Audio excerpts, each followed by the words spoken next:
Fred, obviously you came from a non-film, non-acting background originally, but have gone on to be a very busy and successful filmmaker yourself after acting. So what kind of started you other than someone saying you want to be in a movie? Well, actually, I'm lost. I was looking for another movie in another theater. I don't know how I got there. Dance Hall Racket starts in about 20 minutes. But in reality, I've always been a star.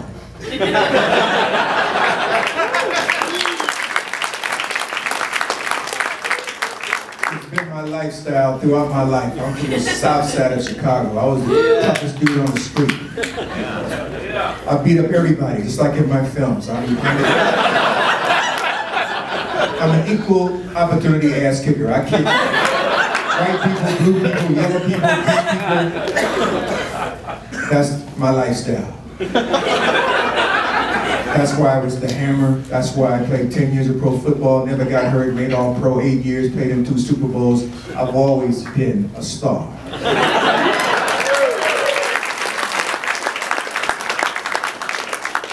So when my football career ended, I looked for something that was as exciting and as lucrative as football. So I chose acting. Now, if I'm going to get into the acting business, I'm going to come in here and also be a star. You can't kill me in the first 5 minutes and have Schwarzenegger avenge my death. Kill Schwarzenegger, let me avenge his goddamn death.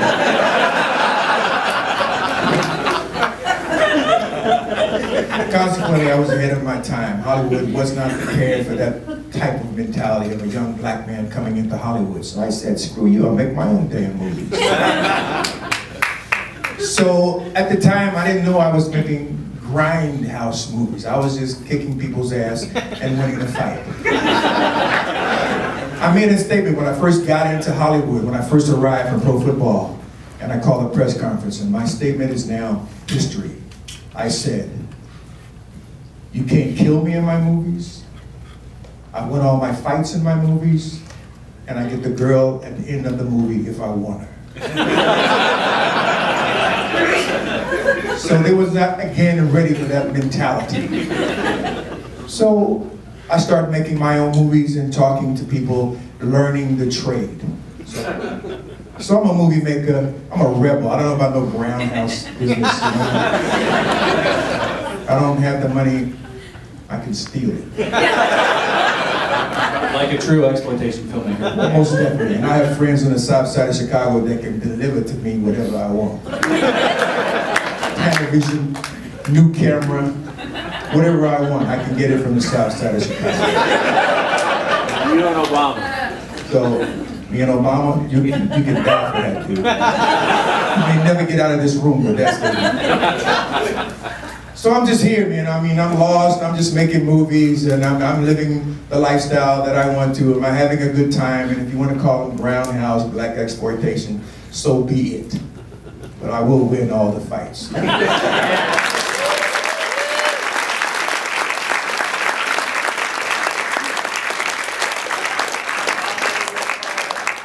gotta follow that one. It's tough to follow that. I've been with Fred for many years. So anyway, my claim to fame, my name is Bob Miner. I'm a stuntman actor. My claim to fame is stunts, but then they do give me some speaking words every now and then. So I do a little speaking. However, I started business 40 years ago. Can't believe it's been 40 years now. And a matter of fact, my first movie was Beyond the Valley of the Dolls. That was Russ Myers up there. That was my first movie, Beyond the Valley of the Dolls, and shortly after that, I went to an interview at AIP, and that's where I met Jack Hill.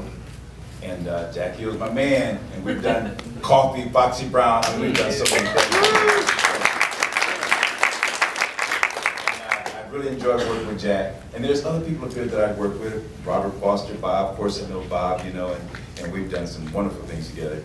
And I shake my head out to you, Eliza, for such a wonderful job. Thank you. And anyway, it's great being here, and thank you for having me here tonight, and I enjoyed myself, and thank you for coming out.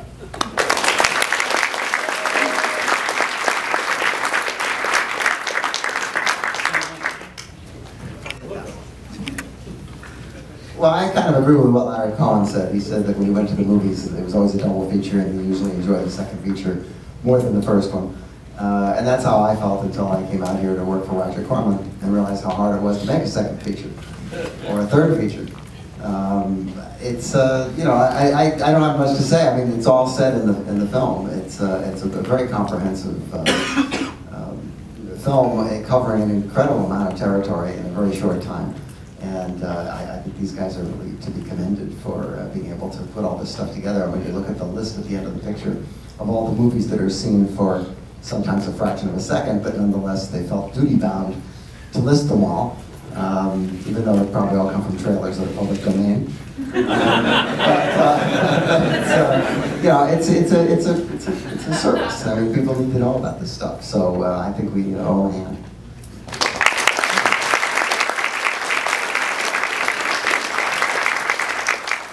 Good picture. We all enjoyed it. Frank laughed so hard that he claims he had to go to the bathroom. I, like Fred, decided I was going to be a star in movies. In my very first movie, I was starring, and then slowly it descended into pictures like this. No offense to anyone present. No. Wait, I worked with practically, well, almost everybody around here, but I once worked with a guy named Burt Gordon. Anybody remember Burt Gordon? Burt was here a couple months ago, actually. He'll be coming back next month. Burt is still going at 80-something. Yes, and I worked with him in a horror picture of some sort. I can't remember the name of it. But you can ask him this and see if it's true or not. I understand that his name was really Burt Gordon, but he put an I in it so that his initials would spell big. Yep, that's right. B-I-G. And if you see his films, most of his films are giant bugs and insects and animals. Well, I think it was a marketing tactic on his end because all of his movies were about big insects or big, amazing, colossal men. Things like that. A picture that I worked on with Frank and with Fred, Vigilante. Yes. We were shooting out on some pier. It was cold as hell. We were standing around a 55-gallon drum. Somebody was feeding wood in it. You remember that, Fred? Yeah, I do. Yes. and real cold, and off right to the side, Fred had his back to the fire, and he was busy on a spiral notebook. And after a while, I asked him what he was doing. He said, "I'm writing my next movie." I couldn't believe it. However, in fact, you used the crew on the weekends, is that correct? Yep. Shot his movie while we were shooting Vigilante. He was the star of it, he kicked everybody's ass. Including, he beat the shit. And that following Cannes, I went to Cannes with Vigilante, and who was there? With his movie, looking real sharp in leathers, Fred Williamson selling that movie that he made on the weekends while we were shooting Vigilante. What a good time I had. Thanks.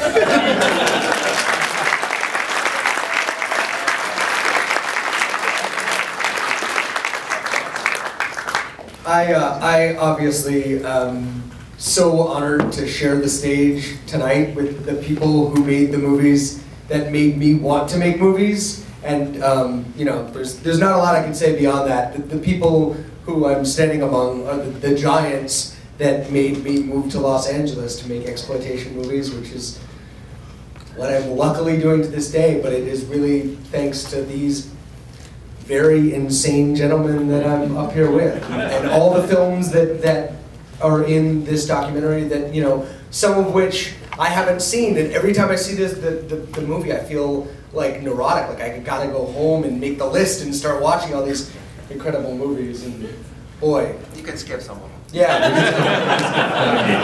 probably. But I want to second what you said, Joe, and just that Elijah did an amazing job. I think you all have done a commendable. I've never seen, nobody has done that, made a documentary that actually start to finish tells that story. It's so cool to see that early shit. It's like from the 30s.